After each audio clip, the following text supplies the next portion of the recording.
Fala pessoal, beleza? A ideia de hoje é pensarmos de forma conjunta, claro, a competência 4 do Enem. Todo mundo aqui sabe, certamente. Para quem não sabe, poderíamos dizer que o Enem ele tem 5 frentes de correção, 5 tópicos, que são a competência 1, aquilo que eu chamo de gramaticalidade, que versa sobre a normatividade culta da língua. A competência 2, espaço no qual você aborda o tema e desenvolve a textualidade pedida, a tipologia textual solicitada pela banca, que é a dissertativa argumentativa em prosa, com uma perspectiva simples de desenvolvimento do tema. A competência 3, espaço no qual repousa aquilo que se chama de repertório sociocultural, quando você consegue promover, fundamentar seu ponto de vista sobre o tema a partir de elementos que venham a validar de forma interconectada as diversas áreas do conhecimento. Uma perspectiva simples, prática, seria a aplicação da interdisciplinaridade. A competência 4, que é essa que eu reproduzo aqui, que é a coesão e a coerência e a progressão textual. E a competência 5, a competência na qual você faz uma proposta de intervenção que tem como perspectiva objetiva, claro, apresentar elementos de intervenção social que venha a solucionar o problema apresentado como tema. Sabemos que o ano passado tivemos o tema sobre a democratização de acesso ao cinema no Brasil. Eu optei em trabalhar nesse momento com a competência 4 devido às redações que eu tenho recebido, que eu tenho corrigido. E considero seja de fundamental importância, principalmente nesse momento, sempre trabalharmos em cima de prerrogativas que sejam, assim, as mais prementes, as mais urgentes dentro das redações. E no ano de 2019, no ano passado, tivemos algumas mudanças de postura na correção da redação do Enem, no sentido de aparecer, ser passado para os corretores, ser divulgado para os corretores, mas não para os candidatos, uma lista de termos proibidos, abolidos, que não tem força de coesão e eles não deveriam ser considerados pelos corretores como os elementos de coesão. Não necessariamente proibido de serem colocados na redação e você, candidato, ser penalizado pelo uso inadequado daquele termo, dentro do aspecto coesivo. Mas por ele não ter força de coesão, então não poderia não ser sinalizado como tal. Isso foi tão decisivo na correção que tivemos um quantitativo expressivo de redações esse ano que foram penalizados na competência 4. Sabemos, nos últimos anos, esse é o 22º ano do Enem, o Enem começa em 98, as competências 1 e 4 sempre foram as competências menos penalizadas. São as competências técnicas, são as competências que eu chamo de tópicas. Você vai e observa, numa leitura não muito atenta, os elementos que confluem para a compreensão daquela redação. E a introdução, que seria a gramaticalidade, a competência 1 seria a gramaticalidade. Então você tem 3 competências que são mais conteudistas, a 2, a 3 e a 5.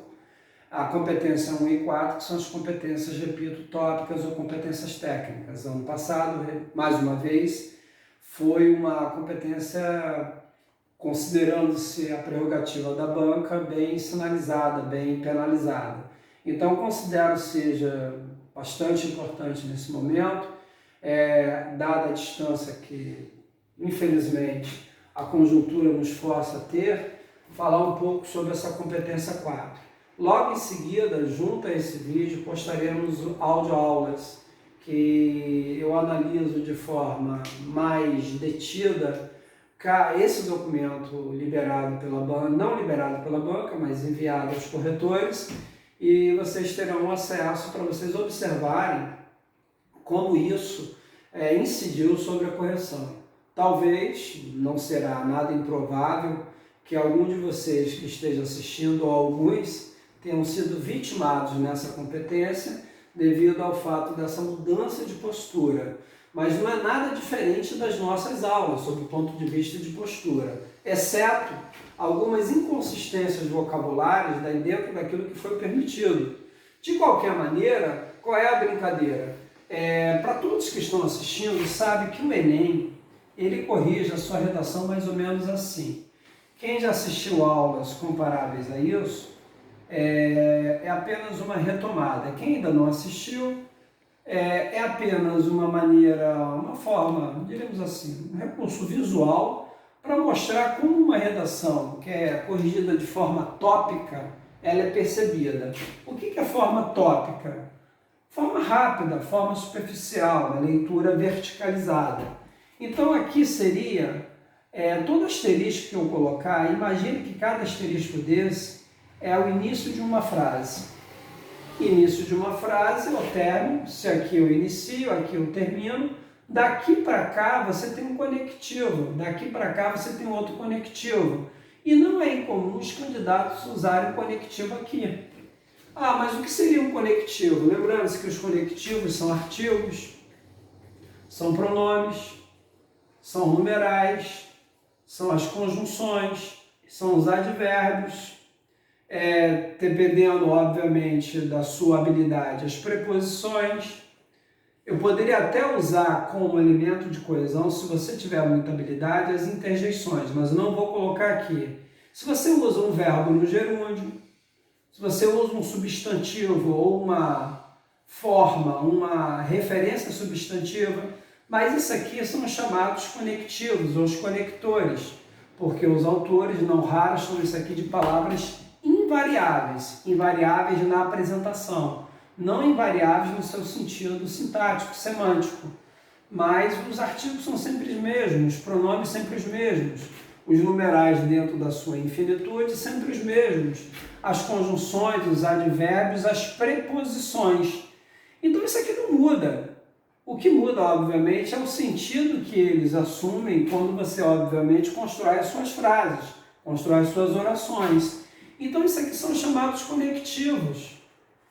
Há, inclusive, listas disso.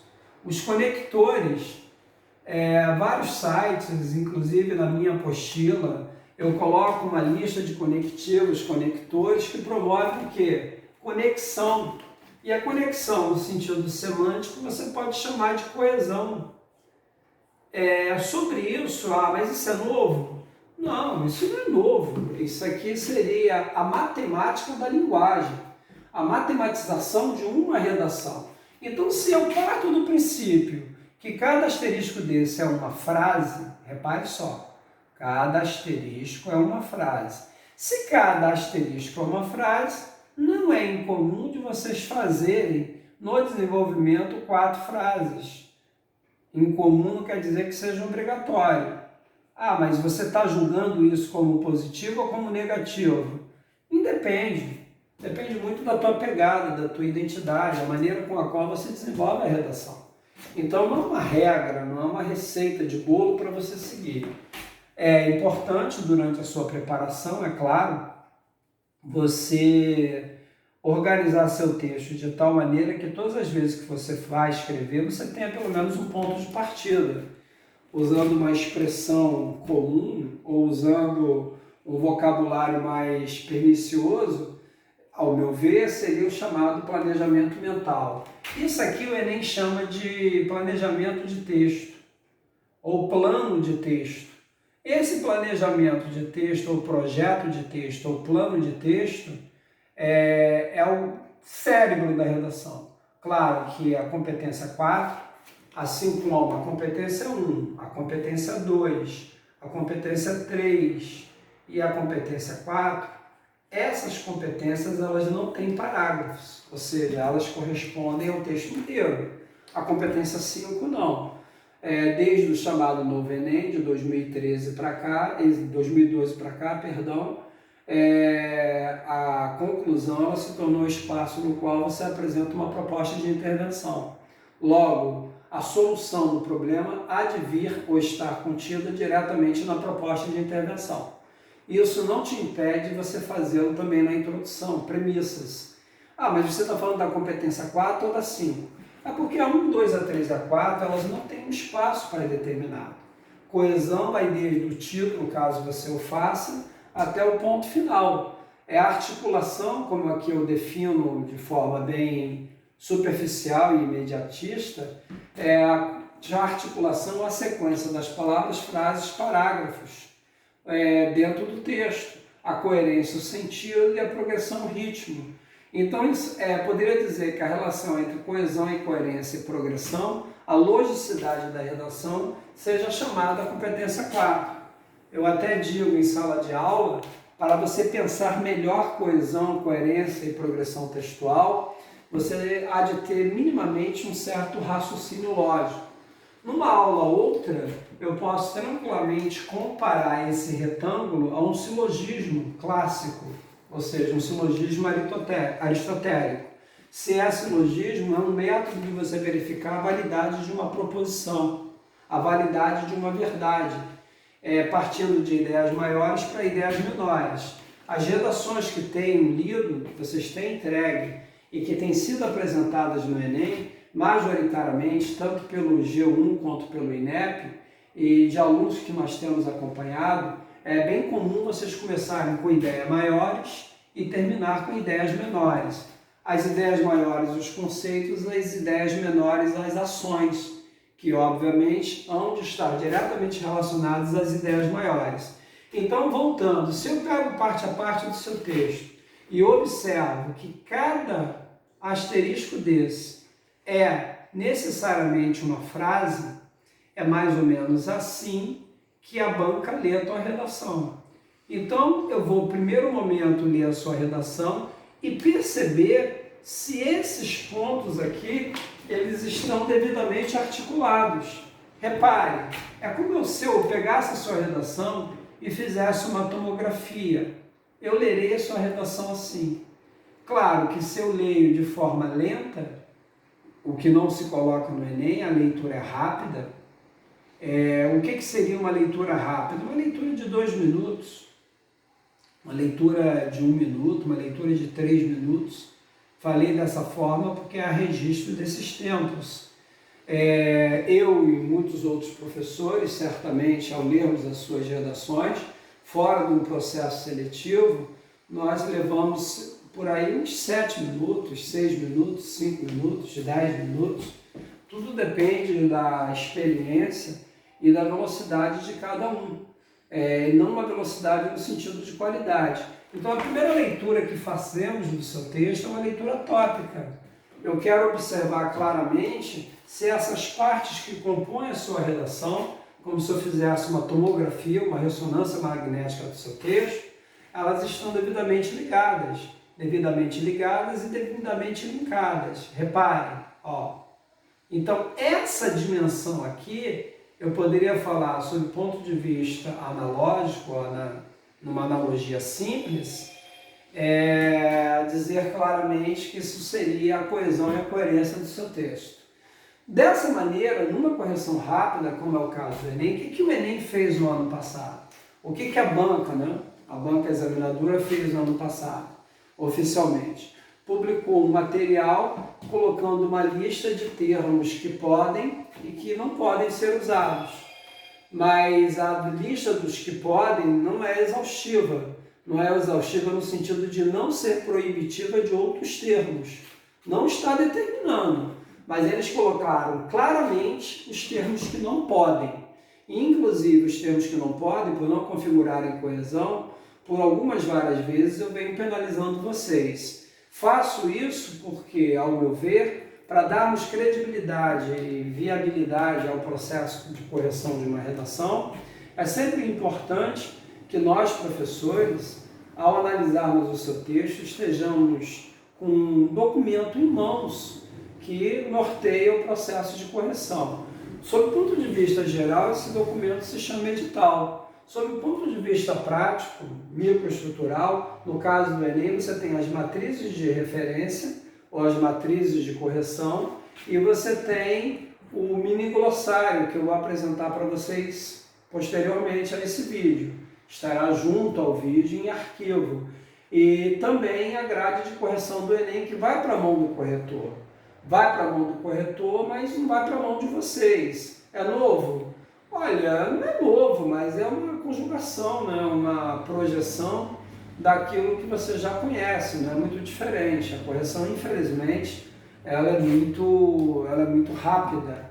E não raro algumas incorreções, elas são observadas nas redações de vocês. E em vídeos posteriores, inclusive, principalmente para aqueles de medicina ou mesmo de outras carreiras dentro da UERJ, eu vou fazer algumas videoaulas e audioaulas falando sobre o processo de correção da UERJ. E um documento que foi divulgado recentemente, uma cartilha realizada, elaborada por um grupo de alunos que esse ano entrou em medicina na UERJ, e eles fizeram um favor enorme a todos os candidatos, e certamente esse documento provocará muito debate. Mas como o nosso caso aqui é o Enem, então encare. Todas as vezes que você for ligar uma frase ou outra, isso é fundamental ao Enem e a qualquer outro concurso. Mas o nosso tópico aqui é Enem. O nosso tópico ser Enem, lembre-se, jamais, em hipótese alguma, deixe, ou obviamente ausente do seu texto, termos e referências que estejam diretamente relacionadas à função de ligar uma ideia a outra. Costumo dizer que a coesão, ela é, sob o ponto de vista visual, ela é isso aqui, ó. Você tem A, B, C e D. A coesão é, no primeiro momento, eu costumo dizer, anafórica. A, B que retoma A, C que retoma B e D que retoma C. Se eu penso de forma gráfica a coerência, você vai ter B que retoma A porque A possibilita B. C que retoma B porque B possibilita C. D que retoma C porque C possibilita D. Dessa maneira, A está ligado a D, assim como D está ligado a A. É só você substituir. Considere A, B, C, B e C, desenvolvimento, A, introdução e D, conclusão. B e C, parágrafo de desenvolvimento, A, parágrafo de introdução e D, parágrafo de conclusão, caso você, obviamente, opte em fazer em 4 parágrafos. Se for em 3, você vai trabalhar com essa proporcionalidade. Não há tamanho de parágrafo, extensão, mas há necessidade de você coligar e fazer com que haja a ligação entre um termo e outro. De A para B eu posso considerar segmento, de A para B eu posso considerar oração, de A para B eu posso considerar frase, assim como de B para C, assim como de C para D. Mas considerando-se uma leitura tópica do texto, aqui eu poderia colocar aqui A, aqui B e C e aqui D. Então, esse tem que estar ligado a esse, repare, esse tem que estar ligado a esse e esse tem que estar ligado a esse. Se você pensa em forma de coerência, A tem que ligar a B, assim como B tem que ligar a A, e A está para B, assim como B está para C. C está para B, assim como B está para C. C está para D, assim como C está para D. E D há de ter uma ligação diretamente proporcional a A, assim como há de ter uma ligação diretamente e inversamente proporcional, dependendo da técnica que você vai trabalhar, com D. Em termos práticos, o que vocês fazem? Não é incomum vocês aqui colocarem uma ideia na introdução, isso não é regra, é uma ideia macro, e retomar essa ideia diretamente na conclusão.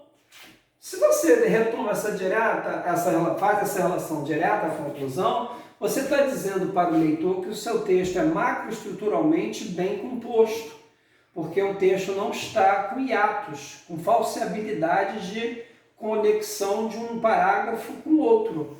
Dessa maneira, a leitura tópica a qual eu fiz referência é essa leitura. Se eu leio a sua redação dessa maneira, é óbvio que em dados momentos alguns erros internos vão passar. E isso é tão importante porque no documento do Enem ele age muito mais como forma tópica e não como forma intraparagrafal. Inclusive intraparagrafal, ou seja, de frase a frase e não de parágrafo a parágrafo, ele não penaliza os termos que foram proibidos, mas esses termos conectores, eles não estão necessariamente funcionando com elemento de coesão. Se isso não ocorrer no momento que você fizer uma redação, claramente você vai comprometer a coesão e a coerência. Só que esse resultado, essa prerrogativa, essa incidência de referências, claro, convenhamos, né, gente? Ela não aparece na correção e muito menos no relatório que vocês recebem quando são disponibilizados os espelhos da redação. Isso é uma tratativa interna, uma tratativa técnica. Isso é uma leitura, como se eu pegasse, fazendo uma metáfora simples, os olhos de um corretor e colocasse aqui na maneira como ele vê a sua redação. Então, convenhamos que algumas palavras-chave elas são importantes. E ainda pensando na coesão e na coerência, e junto com a competência 1, que é a questão da gramaticalidade, a 2, a 3, a 4, a 5, ou seja, pensando a redação numa perspectiva macro, lembre-se muito bem, fundamental seria, não necessariamente uma regra, mas nessa introdução aqui, você ter uma palavra-chave que esteja diretamente ligada ao tema. A palavra-chave do ano passado do Enem foi cinema, ou democratização, dependendo de como você aborde. Mas a banca foi específica. Democratização de acesso ao cinema. Para você falar de cinema, você tem que lembrar o que é entretenimento. Você tem que lembrar o que é lazer, você tem que lembrar o que é indústria cultural. Você tem que lembrar o que é, objetivamente falando, as chamadas artes, diríamos assim, visuais. Dessa maneira, se você tivesse história que os textos motivadores eles te apresentavam isso, você sabe que o útero de nascimento do cinema com os irmãos Lumière no final do século XIX. Então qual é a brincadeira? Eu sei que a palavra-chave é cinema. Se você é um cara que tem uma boa habilidade histórica, filosófica, sociológica, certamente na sua redação vai aparecer algo falando sobre a indústria cultural. Tem que aparecer? Não, objetivamente. Então, quando você pegar a redação e pensando em coesão e coerência, faça um pequeno estudo semântico da palavra.